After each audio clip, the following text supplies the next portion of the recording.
Alright, family. Today we gonna talk about it.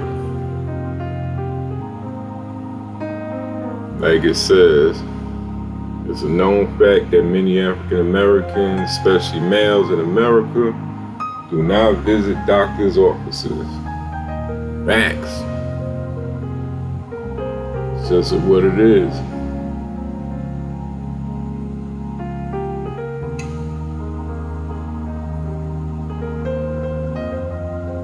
The estimated number of visits by white patients is the white bars and black patients is the orange bars. Let's see what that look like.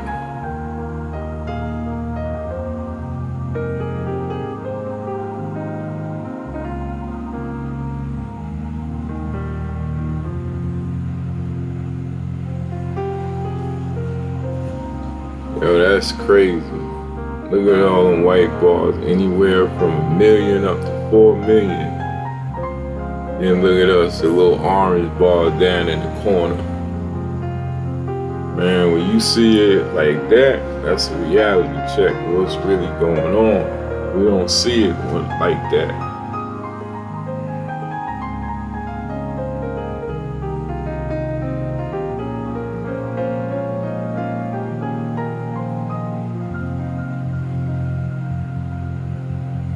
But most people don't realize that black youths in low-income neighborhoods are never taught anything.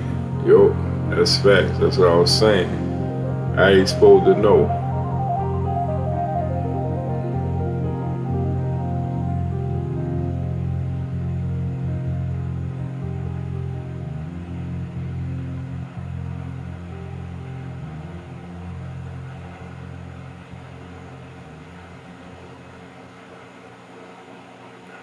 Yeah.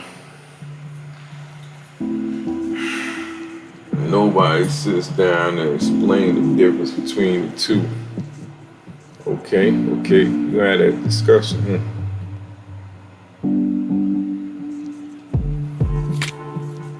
When I was young, I used to think that people are stupid going to private doctors paying all that money up front. Especially when all you had to do to go to the emergency room, see him for free. Well, not free, but they had to pay later on, months sometimes. Yeah, that made sense at that time.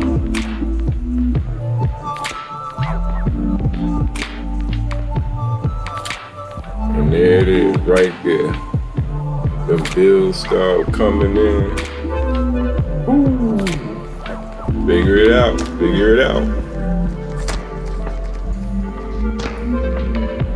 Looking like a whole science project right there.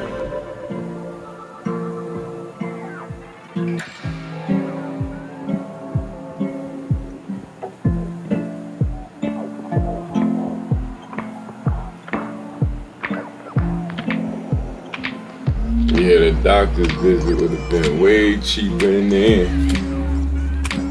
You start paying all that money to them hospitals. Now when you get sick, you don't even want to go to the hospital no more. But going to them doctors, you still don't know when you walk through the door how much it's going to cost you. It's like a guessing game. They're going to hit me for 100, 200, what? I don't know.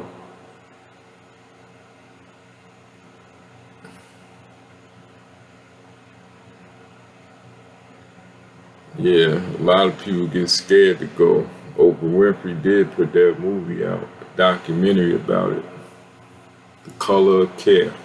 Check it out, people. I read a story that haunted me. The story of the Fowler family. When Mr. Fowler became ill, 3 different hospitals turned him away. He went home, sat in his recliner. 3 hospitals turned him away, and I went wondered how home, many just other died. Gary That's Fowlers crazy. are there out there? It's a lot of them out James there. Glenn, Eddie Jermaine Sr., Monica Willette Simmons. She said, let me go to the hospital and I'll be right back. Goes, I'll see you, baby boy. I love you too.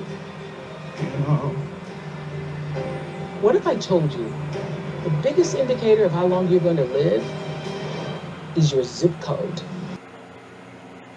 Yeah, your zip code mean a lot. They be redlining.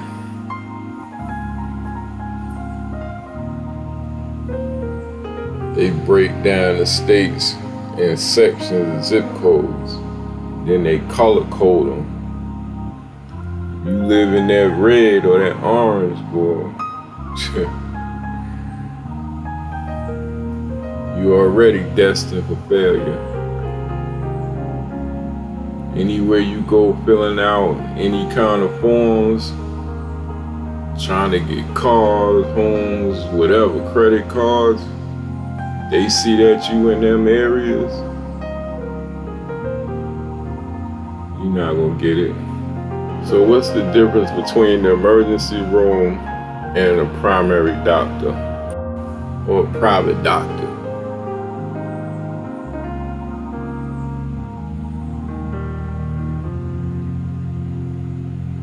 It is a huge difference.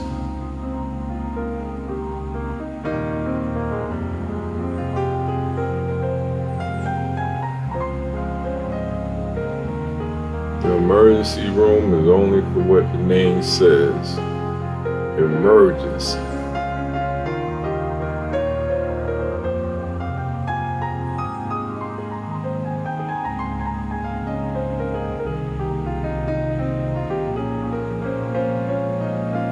When you walk up to that counter to check in, you're asked to fill out a form giving them your personal information and a reason for your visit.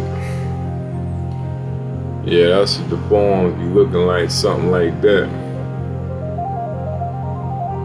They make you fill that out so they'll look it over once you're done to see if it's a life or death matter, where they gotta call that doctor up there quickly to look you over just to make sure you ain't gonna die sitting there waiting. Once they find that out, you could be sitting there for hours. And the reason is because you're not there for an emergency at that point. So they get back to the people who are. But they gotta see you due to this law, the AMTALA law. Emergency Medical Treatment and Labor Act. It's passed in 1986. Meaning they can't turn you away without checking you out.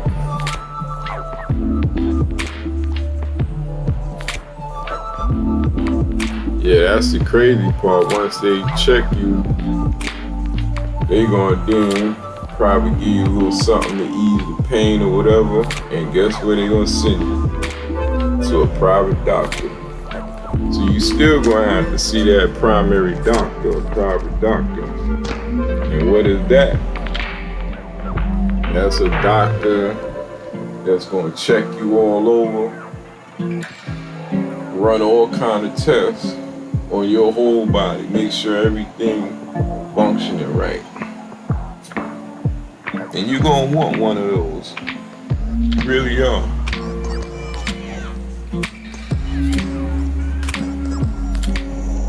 Anything they find wrong, they'll start the treatments and stuff and keep monitoring you until you get better or the problem eliminated.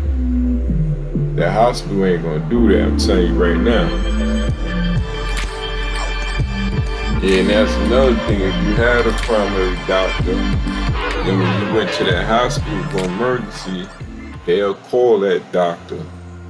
And then they'll go back and forth with each other, coming up with a solution. They'll know what kind of allergies and all that you got, anything, medications you on. It's a lot. So a way of looking at it is that car, that's you. That man sitting there ready to tow it, that's the emergency room. That's all he is. Like AAA or something to get you out of there, make sure your car get to where it need to be. But dude there, you're gonna take it to that mechanic. Now he gonna get in there and see what the problem is. You know, and if you know him, you trust him because you've been working with him a long time with that car. That guy that pulled up in the tow truck, you've never seen him in your life.